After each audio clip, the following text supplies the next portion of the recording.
bought this Dyane in 1994 for the princely sum of £50. Bought it off a body shop and they were responsible for taking it to an MOT and it failed on welding. So the guy said to me, you can only buy it if you're going to strip it for spares because it's not fit for the road. So I bought it off him and then I sent it to my old pal Len Day, who welded it up for me and we got an MOT on it. This car has stood outside in the rain, in the winter months, for 25 years. It's never been garaged since I've owned it, and it's actually lasted really well.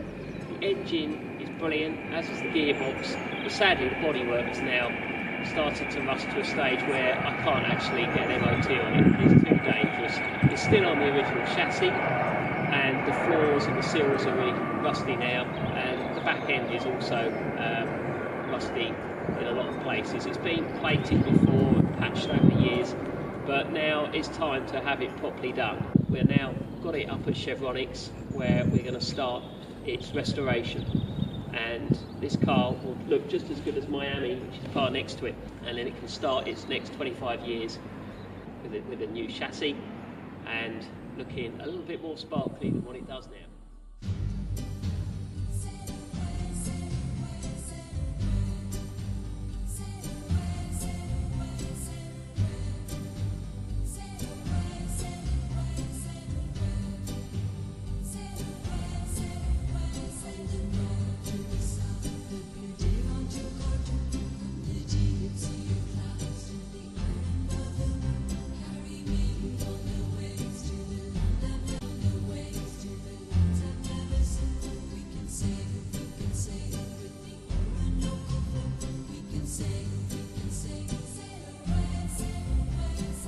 So keep an eye on the footage and you'll see, gosh, I think I've just dented it.